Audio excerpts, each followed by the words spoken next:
Alright, so the market is still falling and it is terrifying out there for all investors, and so far, my prediction is coming true. I thought, ooh, this is gonna be bad, and it was. I'm a genius. Bo Burnham? Just me? Alright, let me explain what I mean. Papa Powell increased what's called the federal fund rate, which, remember, is the thing that influences all other interest rates. And they increased it by 0.5%, which was the most they've ever done in the last 2 decades. Now, since I was not investing 20 years ago, I decided to look up data as far as what would happen to the stock market when we increased rates by that much. And I shared this really interesting data with you. Across all the different indexes, from the Dow Jones, the Nasdaq, the S&P 500, and the Russell 2000, 2 weeks before the Fed increases interest rates, the stock market starts going down, which is exactly what we saw. Even before Papa Powell increased our rates, the stock market was starting to get scared. It was anticipating it, so it went down. Now, research shows that 2 weeks after rate increases, on average, the stock market has also gone down. Now, I made that video on May 4th, which was the day that Papa Powell increased our rates. And 2 weeks later would put us to May 18th, which is the day I'm filming this video. And sure enough, our stock market, at least up until today, is still going down. So everything is lining up. But after that rough period of adjusting, the stock market kind of starts to get used to it. And by the 6-month mark, it starts to recover, and in some cases by a lot. Check this out. Once again, we really start to see the market recover by the 6-month mark, with the Dow Jones up 9.6%, the S&P 500 up 7.5%, the Nasdaq up 9.7%, and the Russell 2000 up 6.9% on average. So remember, once again, the stock market is negative leading up to those interest rate increases. It is negative 2 weeks after the rate increases, but in the long term, it recovers by about the 6-month mark. Now, I said in that video, it might be a good time to start buying into the market a little bit heavier between May 4th and May 18th, and sure enough, the stock market went down pretty substantially and it was a good time to buy. It's just most people don't buy when the market is going down because they're too scared, and most people buy when stocks are going up. They're in the green because they're chasing profits and they don't want to be left behind. So in today's video, I want to see if this thing actually happens, if by 6 months stocks will go up, and I have some new and interesting research to share with you, so I'm excited. Let's get into it. Hi, my name is Andrei Jikh. Hope you're doing well. Come for the finance and stay for the crystal ball.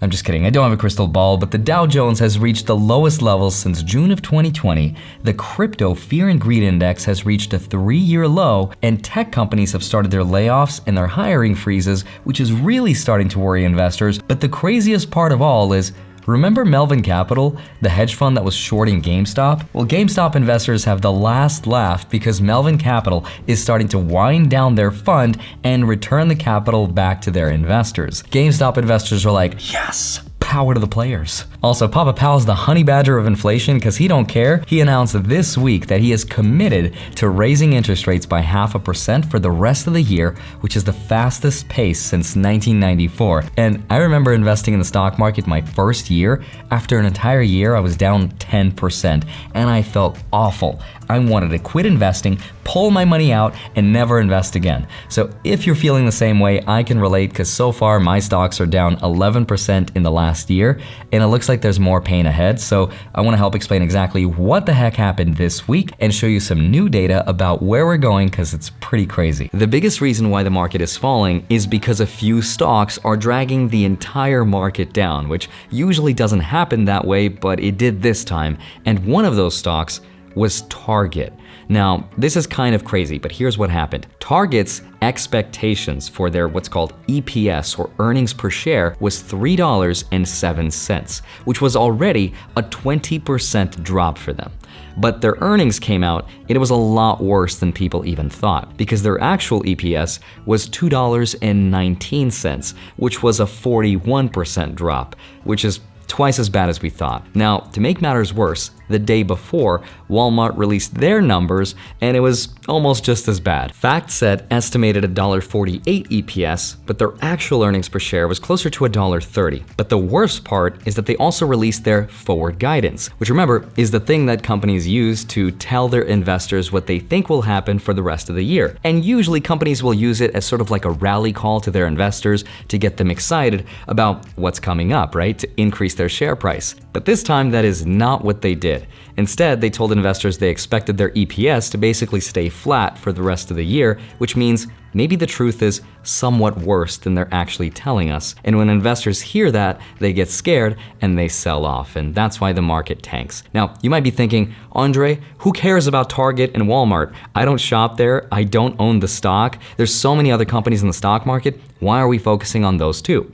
And the reason for that is because Walmart and Target is the shopping home of America. This is where we get most of our products. And so when these two retail giants are struggling, that tells the rest of the economy maybe other retailers are about to struggle big time as well. And the reason they're both Mr. Struggle right now is because of inflation. So that's why more or less the stock market is so crazy out there right now. So let me share with you some new data that I was able to find, which helps explain why we're here and where we might be going next. Here's a really interesting analysis by Canaccord Genuity. In the last 12 bear markets dating back to World War II, 9 out of 12 of them, or 3 out of 4 because school taught me I could simplify my fractions. 9 out of 12 of them have fallen 25% or more. Now, 3 of those bear markets were the worst though, and that was the year 1973, 2000, and 2007, where the stock market fell by more than 40%. Also, the average decline from top to bottom, or peak to trough as it's officially called, was actually 38%. But if we exclude those 3 worst years from 1973, 2000, and 2007, it was actually historically an average of 31%. And that's why if you see it in the media or analysts tell you, that's where their expectations are coming from, because historically on average, we go down about 31%. Now, so far we're down about 18%, which means there's a little more pain ahead, roughly 13% more to go if you believe that history will repeat itself again. Now, I didn't know this before making this video, but this is something we have to be very careful of, because apparently there's something called relief rallies, and these typically tend to happen when the market falls 20% from its peak. Then it starts to go up, and it gets investors excited because they think, okay, the market's recovering again, and these last something like 2 months, but then the stock market falls again, and it's sort of a false rally. Now, this happens from time to time, and if this were to happen to us, this will last until the start of the second quarter earnings season. The only exception to this were 2 times, in the years 1987 and 2020, when we fell and recovered really fast. Now, I'm not saying you should try to time the market, but if you're someone who's older and maybe you want to retire and you don't want to be in risky stocks, those relief rallies are a good time to start selling or maybe converting some of those stocks into bonds. Now, personally, since I'm on the younger side, I'm going to be invested in the market no matter what happens, but I know that's not the case for everyone. Now let me share with you exactly how long those bear markets last based on how long they've lasted before. Here's the most interesting question. How can we use all of this information to figure out when the stock market has reached its bottom point?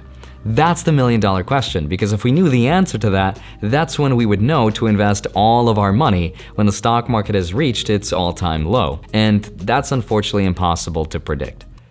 Or is it? I've put together the closest answer I could to try to figure that out based on historical averages of the past, and here's how you can tell. Historically speaking, even though right now our S&P 500 is down roughly 18%, we are still trading at a price to earnings or PE ratio of 18. By the way, those are both 18. It's kind of weird they coincide, but don't confuse the two. They have nothing to do with each other. Just look at the PE ratio. Right now, it's at about 18. But historically speaking, when we get the bottom of a bear market, our PE ratio has been somewhere closer to 12. So when this stock right here, VOO, and this little thing, the PE ratio reaches the number 12, that's when we know the market bottom is at least somewhere close. Now I actually went a step further than that because I'm a nerd, and I averaged out the length of time it took for us to reach the true market bottom after we reached a bear market of being down 20% between the years 1946 and 2020, and here's what I found. The average amount of days that it took for us to reach the true market bottom after a bear market was 285 days. That's how long it took, which means if we continue at this same pace of investors panicking and selling off their stocks, we will reach a true market bottom somewhere around February 27th, 2023, or around the start-ish of Q2 of 2023. Now, as fun as this data is to use to try to figure this out, unfortunately, life doesn't work in averages. For example, in 2020, it took us 23 days to reach the market bottom, but in the year 2000, it took us 637 days, or almost 2 years to find it. So as fun as it is to use the law of averages to predict where we kind of are, we're never gonna be super accurate, but it is a good place to start. Now, the thing that I'm paying attention to right now is the stock market's drop. As soon as it drops that 20% mark year to date, that's when I'm starting the clock. But I will say, there is one thing that can change all that, and here's what that is. This time it could be different, and it actually kind of is, because there has only ever been one other time throughout history when the stock market was in bear market mode while interest rates were still going up. Just one other time, and that was March 1974. The stock market was down 22% already at the time of the first rate hike, and the stock market didn't reach its true bottom until it was down 48%, which happened 6 months later. Now thankfully so far we're not in a bear market yet, because we're not down 20%, but we are dangerously close. If we get a bear market in the next week or two, which I'm hoping we don't, but if we do, hopefully the market will have recovered by the end of October or beginning of November. So it'll be really interesting for me to look back at this video to see if the data backs me up. But this time inflation is really crazy. The housing market's insane, supply chain problems, an invasion in Europe, the tight labor market, everything's insane. But mark this video and send it back to me 6 months after the bear market, because I'll forget, but it'll be really cool to see if the data backs me up. As always, have a wonderful rest of your day. Smash the like button, subscribe if you haven't already, go grab your free stocks, all the links are down below, and then go track them automatically with a spreadsheet linked down below in my Patreon. Love you, thank you so much for watching this video. I'll see you back here on Monday and Friday, sometimes Wednesday. I'll see you soon. Bye-bye.